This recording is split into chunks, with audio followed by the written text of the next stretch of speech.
Biologist and Jesuit Ramon Ruiz Sanchez is part of a 4-man expedition to the planet Lithia to gather data and make a recommendation to the United Nations about the viability of the planet. What they discover is a species of intelligent, sophisticated, and sociable reptiles whose civilization is on its way to developing advanced technology and space flight.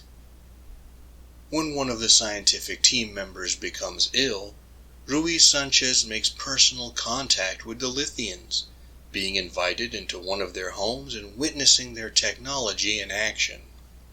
When the expedition team eventually reconvenes at their ship, they debate what the recommendation to the UN will be. The geologist, Agronsky, says that the planet is stable, no more dangerous than Earth, and should be open to regular contact. The physician Cleaver explains Lithia is a source of material for advanced nuclear weaponry and should be colonized, and the Lithians, who he derogatorily calls snakes, subjugated.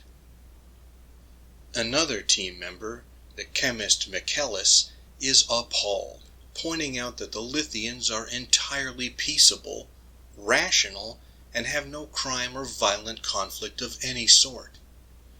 As such, he says open and equal exchange with the Lithians would benefit everyone, especially as these are the first intelligent aliens ever found. Michaelis expects Ruiz Sanchez to support him, with the Jesuit having spent time among the Lithians.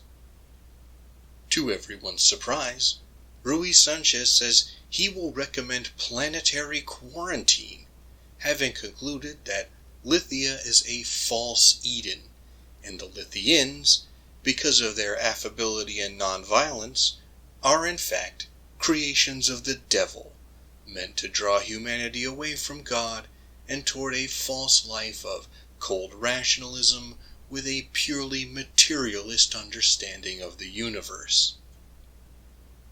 The expedition makes ready to return to Earth and give their report, and Ruiz Sanchez is then expected at the Vatican for what he believes will be his inevitable trial for heresy. Before leaving for Earth, however, the Lithians present the humans with a gift, an amphora made from all the different materials of their planet. Inside the sealed jar is another gift that will irrevocably change both of their civilizations. Rocket Summer is a reading event created by Michael K. Vaughan to celebrate classic science fiction from its hazy origins up to the 1960s. I'll have links in the description to his channel, along with everyone else blasting off with him. You can take a moment to like, comment, share, and subscribe to the channel of another YouTube creator you enjoy, or the algorithm will summon you to the Google campus and try you for heresy. A Case of Conscience by James Blish is a Hugo Award-winning novel of human space exploration and first contact, and the many social and moral complications for everyone involved. While it certainly is a science fiction novel, the bulk of the action comes from interpersonal conflict, debates, and interior struggles with conflicting beliefs. As such, it is much more of a cerebral read, where the drama and tension comes from disagreement and friction between and within the characters. While there are some more action-oriented sequences, they are contained in the back quarter of the novel. A thematic driver of the book is the effect of bigotry. The most obvious example of this is Cleaver, whose reactionary intolerance and paranoia are pathological. He is the character who most often uses the slur snakes when referencing the Lithians, and sees them and their planet as nothing more than a means to violent ends. He is, however, not the only character who is misguided, just the most obvious and hateful. Michaelis doesn't really see the Lithians either, so much as he romanticizes them, thinking their social structures and developments will somehow hold the key to improving human culture. While he is less vile than Cleaver, by projecting his utopian desires on the Lithians, Michaelis is seeing what he wants to see, rather than seeing the actual living Lithians before him. Rui Sanchez doesn't escape this problem either. He is gentle, the most frequent point of view character, and we see him behave admirably, such as when he creates medicine to help Cleaver.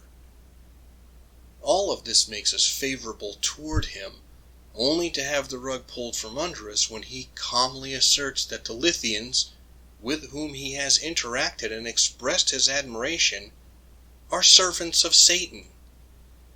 Despite being an accomplished biologist, he sees the Lithians through a narrow theological lens, where he is forced into a conclusion that sounds absurd to everyone else. As such, he understands the Lithians through his own ideological perspective no less than Cleaver and Michaelis. At risk of getting into spoilers, I'll say that all of these characters being locked into their viewpoints leads them nowhere good, and it is telling that we do not see the thoughts of any of the native Lithians. Elements of the novel that I especially enjoy are the allusions and foreshadowing. For allusions, Ruiz Sanchez makes several comparisons between Lithia and Eden before mankind's first disobedience, which gets reinforced and echoed by Cleaver's slur of snake for the Lithians. Ruiz Sanchez also references the Roman myth of Minerva springing from the forehead of Jupiter. The strongest allusion of all, however, which ties into the foreshadowing events in the latter half of the novel, is the sealed amphora given by the Lithians. This container clearly suggests Pandora's box and the myths associated with it. I believe it is the YouTube creator Bookpilled who called A Case of Conscience the finest of the stories about Jesuits in space, which is a description that makes me laugh. Arthur C. Clarke has a short story about a Jesuit space traveler who ends up having a crisis of faith, and Mary Doria Russell wrote The Sparrow, which has a Jesuit scholar of languages who ends up having a bad time of it when exploring an alien planet and its civilization.